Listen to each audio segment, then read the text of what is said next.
अपने doggy Daisy की मौत का बदला लेने के बाद जॉन विक का सिर्फ एक टारगेट बचता है, अपनी कार को वापस लाना। स्टोर से एक और डॉगी को लेकर जॉन निकलता है और कार में बैठता है। जॉन को पता होता है कि लोसेफ और वीगो का खात्मा करने के बावजूद अपनी कार वापस लेना मुश्किल होगा, क्योंकि वीगो का भाई अब्राम तरासो अभी जिंदा है। अब्राम ड्रग्स और गोल्ड की स्मगलिंग करता है और जब उसे पता चलता है कि जॉन अब उसे मारने के लिए आ रहा है, तब अब्राम अपना सारा माल अपनी गाड़ियों में भरकर वहां से भागने का प्लान बनाता है। अब्राम भाग सके उसके पहले जॉन उसके एक आदमी के पीछे लग जाता है। अब्राम का आदमी जॉन से बचने की बहुत कोशिश करता है, पर जॉन अपनी गाड़ी से टक्कर मारकर उसे गिरा देता है और उसकी आईडी लेकर अब्राम के अड्डे पर पहुंच जाता है। जॉन आईडी स्कैन करके अड्डे में घुस जाता है और एक एक करके अब्राम के आदमियों को मारने लगता है। अब्राम अपने असिस्टेंट से बात कर रहा होता है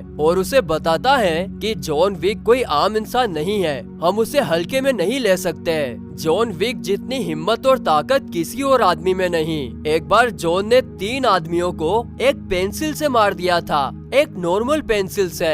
अब्राम बात कर ही रहा होता है कि उसे एक कॉल आता है। उसे आवाज आती है कि तुम्हारे पास मेरी कार है, और अब्राम के मुंह से निकलता है द बोगीमैन। अब्राम समझ जाता है कि जॉन आ चुका है और उसने अपनी कार भी ढूंढ ली है। जॉन अपनी कार में बैठकर उसे चालू करता है, लेकिन जॉन के आदमी उसे रोकने लगते हैं, पर जॉन को रोकने वाला कोई पैदा नहीं हुआ। जॉन सभी आदमियों को मारता हुआ अब्राम के पास पहुंचता है। अब्राम की सिट्टी पिट्टी गुल हो जाती है और वो अपनी मौत को अपनी आंखों के सामने देखता है। जॉन उसके पास जाता है, सामने पड़ी शराब की बोतलों से 2 पेग बनाता है और एक पेग अब्राम को देकर कहता है पीस।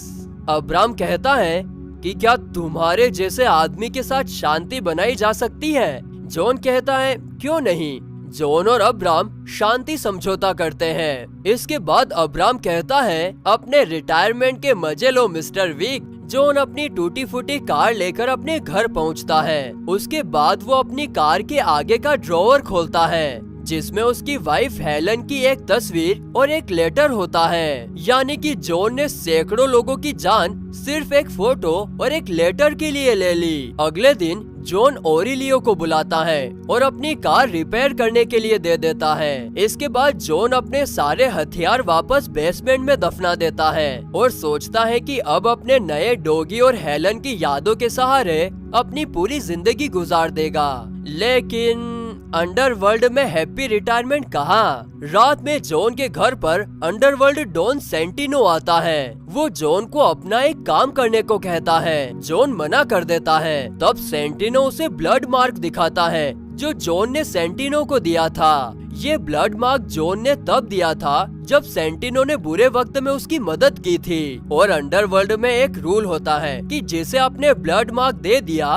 उसका एक काम तो आपको करना होगा, चाहे सिचुएशन जैसी भी हो। जॉन कहता है कि वो ये काम किसी कीमत पर नहीं कर सकता, क्योंकि उसने अब सब कुछ छोड़ दिया है। सेंटिनो गुस्सा होकर जाने लगता है और जाते जाते कहता है तुम्हारा घर बहुत सुंदर लग रहा है। सेंटिनो के बाहर जाते ही जॉन अपनी और हेलन की एक तस्वीर उठाकर देखने लगता है। सेंटिनो बाहर जाकर अपनी कार से एक रॉकेट लॉन्चर निकालता है और जॉन के घर को उड़ा देता है। जॉन धमाके से घर के बाहर आ गिरता है और उसकी आंखों के सामने उसका घर जल जाता है। जॉन का डॉगी तो बच जाता है, पर उसकी वाइफ की सारी चीजें और बहुत सारी तस्वीरें जल जाती है। जॉन उसके बाद विंस्टन से मिलने कॉन्टिनेंटल होटल जाता है। वो विंस्टन से पूछता है क्या इस सिचुएशन से बचने का कोई उपाय है? जिस पर विंस्टन कहता है कि 2 रूल्स हैं जिन्हें तोड़ा नहीं जा सकता। पहला, कॉन्टिनेंटल के अंदर खून खराबा नहीं, और दूसरा, ब्लड मार्कर दिया हो तो काम करना ही होगा। अगर तुम ऐसा नहीं करोगे तो तुम एक्स कम्युनिकाडो के अंडर आ जाओगे। सेंटिनो को तुम्हें मारने का पूरा हक मिल जाएगा और अंडरवर्ल्ड में भी कोई भी तुम्हारी मदद नहीं कर सकेगा। तुम पहले सेंटिनो का काम कर दो और फिर तुम चाहो तो सेंटिनो का घर भी जला देना और उसे मार भी देना। जॉन को ये सब रूल्स अच्छे नहीं लगते, पर फिर भी वो काम करने के लिए तैयार हो जाता है। दोस्तों, एक्स कम्युनिकाडो का मतलब होता है कि अब वो आदमी अंडरवर्ल्ड का हिस्सा नहीं रहा। अब वो अंडरवर्ल्ड के किसी भी आदमी या कॉन्टिनेंटल की कोई मदद नहीं ले सकता।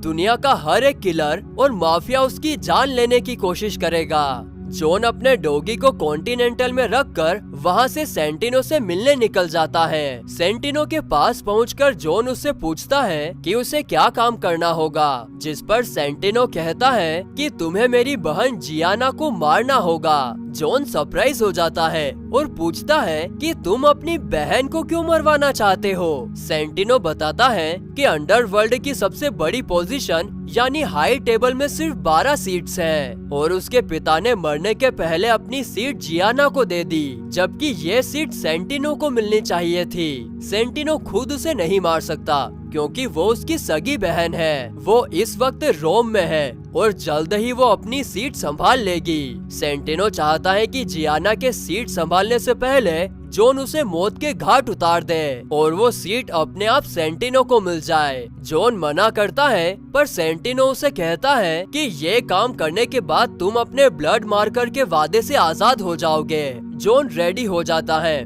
और अपना सामान लेने एक लॉकर रूम में पहुंच जाता है। जॉन अपना सामान खोलता है जिसमें उसके कपड़े और हथियार रखे होते हैं। जॉन कपड़े पहनकर अपने मिशन को अंजाम देने रोम पहुंच जाता है। वो रोम के कॉन्टिनेंटल होटल में एक कमरा बुक करता है। दुनिया के हर देश में एक कॉन्टिनेंटल होटल होता है और वहाँ सिर्फ किलर्स और डॉन ही रुक सकते हैं। वहीं जॉन को उस होटल का मालिक जूलियस मिलता है, जो जॉन का पुराना साथी होता है। जूलियस ही क्या, अंडरवर्ल्ड का हर एक आदमी जॉन विक को जानता है। जूलियस अपने होटल का सबसे खूबसूरत रूम जॉन को देता है। जॉन सोने के कुछ सिक्के लेकर निकलता है और जियाना को मारने का प्लान बनाने लगता है। जॉन एक बुलेट प्रूफ सूट, कुछ हथियार और एक मैप खरीदता है। हर किसी का दाम वो सोने के सिक्के से चुकाता है। जॉन को देखकर हर किसी की आंखों में चमक आ जाती है, मानो वो सभी जॉन विक के फैन हो। जॉन रात में सूट पहनकर तैयार होता है और सारे हथियार लेकर पहुंच जाता है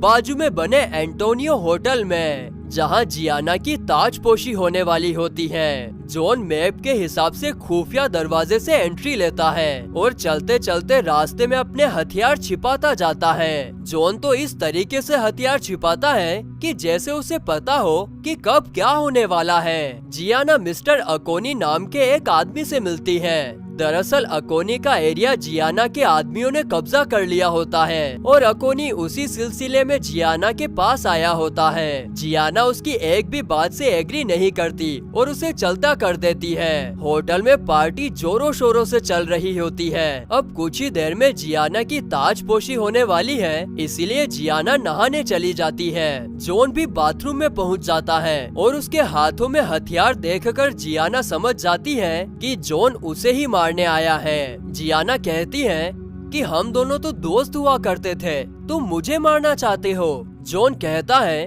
कि दोस्त तो हम अब भी हैं, पर तुम्हारी जान लेना मेरी मजबूरी है। जियाना पूछती है कि आखिर मुझे मारने के लिए तुम्हें किसने भेजा है, जिस पर जॉन कहता है तुम्हारे अपने भाई सेंटिनो ने। जियाना को अपने कानों पर विश्वास नहीं होता और वो निराश हो जाती है। वो जानती है कि सेंटिनो को हाई टेबल की सीट चाहिए। वो खुद ही अपने दोनों हाथों की नस काट कर बाथ टब में उतर जाती है। उसके खून से सारा पानी लाल होने लगता है। जॉन पूछता है कि तुमने ऐसा क्यों किया। जियाना उससे कहती है कि मैंने आज तक अपनी जिंदगी के सभी फैसले खुद लिए हैं, इसीलिए अपनी मौत का फैसला भी मेरा अपना होगा। इसके बाद जियाना जॉन से पूछती है कि क्या उसकी जगह हेलन होती तो भी वो उसे मार देता। जॉन कुछ भी जवाब नहीं दे पाता और जियाना की मौत हो जाती है। जॉन एक मिशन पर होता है और अपने टारगेट का खात्मा ही उसका मकसद होता है, इसीलिए जॉन जियाना के सिर पे गोली मार देता है ताकि ये कंफर्म हो जाए कि जियाना अब नहीं बची।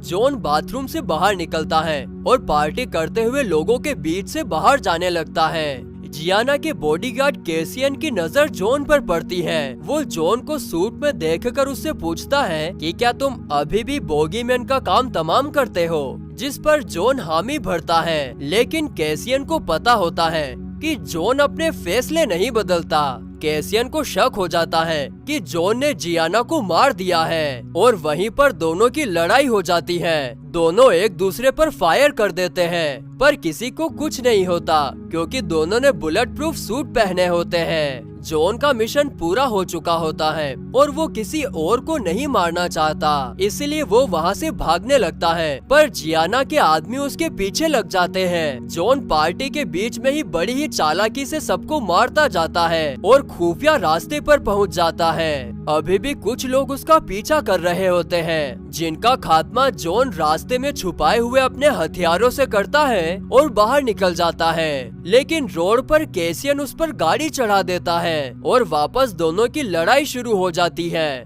लड़ते लड़ते दोनों दरवाजा तोड़कर पहुंच जाते हैं होटल कॉन्टिनेंटल में। कॉन्टिनेंटल में घुसते ही जूलियस दोनों को लड़ाई करने से रोक देता है, क्योंकि यही कॉन्टिनेंटल का रूल होता है। जॉन और कैसियर बार में जाते हैं और बातें करने लगते हैं। जॉन कहता है कि उसे ब्लड मार्कर दिखाया गया था, इसीलिए उसे जियाना को मारना पड़ा। कैसियन गुस्से में कहता है कि वो कुछ भी हो, लेकिन तुमने मेरे सबसे अजीज दोस्त जियाना को जान से मार डाला है और तुम्हें इसकी कीमत चुकानी पड़ेगी। यहाँ से बाहर निकलते ही मैं तुम्हें मार डालूंगा।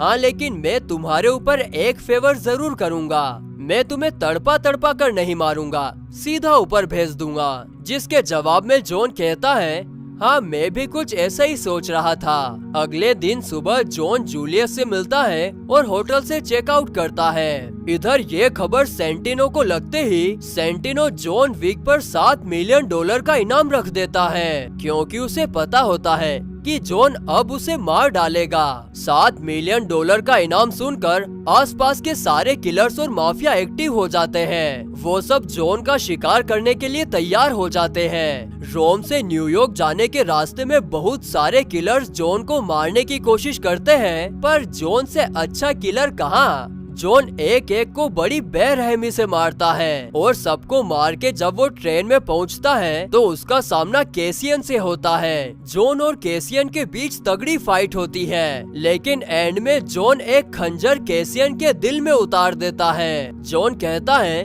कि अगर तुमने इस खंजर को निकाला तो तुम्हारी मौत हो जाएगी। मैं तुम्हें जिंदा छोड़ रहा हूँ क्योंकि मेरी तुमसे कोई पर्सनल दुश्मनी नहीं है। इतनी लड़ाइयाँ लड़ने के बाद जॉन काफी घायल हो चुका होता है। उसकी गोलियां भी खत्म हो जाती है। वो स्टेशन पर उतरकर एक भिखारी के पास जाता है। वो उसे एक सोने का सिक्का देकर कहता है, मुझे उसके पास ले चलो, और छिप जाता है। कुछ किलर्स जॉन का पीछा करते हुए वहाँ आते हैं, पर वो भिखारी उन सबको मार देता है। अगली सुबह जब जॉन की आंख खुलती है तो वो एक छोटे से घर में होता है और उसकी चोटों पर मरहम पट्टी कर दी गई होती है। जॉन जिस आदमी से मिलना चाहता था वो था जॉन का पुराना दुश्मन बावरी किंग। जॉन उसके पास जाता है और उससे मदद मांगता है, पर बावरी किंग उसे मना कर देता है और कहता है कि मैं चाहूँ तो तुम्हें अभी मारकर $7 मिलियन कमा सकता हूँ, पर मैं तुम्हें छोड़ रहा हूँ क्योंकि तुमने भी एक बार मेरी जान बख्श दी थी। जॉन उसे बताता है कि तुम्हारा सबसे बड़ा दुश्मन सेंटिनो जल्द ही हाई टेबल की 12 सीट्स में से एक पर बैठने वाला है और सीट पर बैठते ही वो सबसे पहले तुम्हें निपटाएगा। जॉन कहता है कि अगर तुम मेरी मदद करो तो मैं सेंटिनो को मार सकता हूँ और इससे तुम और तुम्हारे लोग सेफ हो जाएंगे। बावरी किंग को ये डील अच्छी लगती है। वो जॉन को एक बंदूक और 7 गोलियां देता है। बावरी किंग उसे कहता है, हर एक गोली की कीमत 1 मिलियन है। जितनी गोलियां तुम फायर करोगे उतने मिलियन तुम्हें मुझे देने पड़ेंगे। जॉन गन लेकर सेंटिनो के ठिकाने पर पहुंचता है और 7 गोलियों से 7 लोगों का शिकार कर लेता है, लेकिन सेंटिनो किसी तरह से वहां से बचकर निकल जाता है और सीधे होटल कॉन्टिनेंटल पहुंच जाता है, क्योंकि वही एक जगह होती है जहां जॉन उसका कुछ नहीं बिगाड़ सकता। सेंटिनो विंस्टन से जॉन की मेंबरशिप रद्द करने को कहता है, पर विंस्टन कहता है कि जॉन ने कोई भी रूल नहीं तोड़ा, इसलिए वो जॉन की मेंबरशिप कैंसिल नहीं कर सकता। अब बात चली रही होती है कि जॉन वहाँ पहुँच जाता है और उसके हाथ में गन देखकर विंस्टन उसे वहाँ से जाने को कहता है, पर जॉन बिना कुछ सुने सेंटिनो की खोपड़ी उड़ा देता है और वहाँ से अपने डॉगी को लेकर अपने जले हुए घर में वापस चला जाता है। अगले दिन विंस्टन जॉन को बुलाता है और कहता है कि तुमने कॉन्टिनेंटल में सबके सामने सेंटिनो की हत्या कर दी, मुझे मजबूरन तुम्हें एक्स कम्युनिकाडो घोषित करना होगा और अब अगले 1 घंटे में हर कोई तुम्हें मारने के लिए आएगा। जॉन कहता है कि उन सबसे कह दो कि जो भी मेरे रास्ते में आएगा मैं उसे छोड़ूंगा नहीं, और वहाँ से जाने लगता है। विंस्टन अपना फोन निकालता है और जॉन विक को एक्स कम्युनिकाडो घोषित कर देता है, पर जॉन विक की आंखों में कोई डर नहीं होता।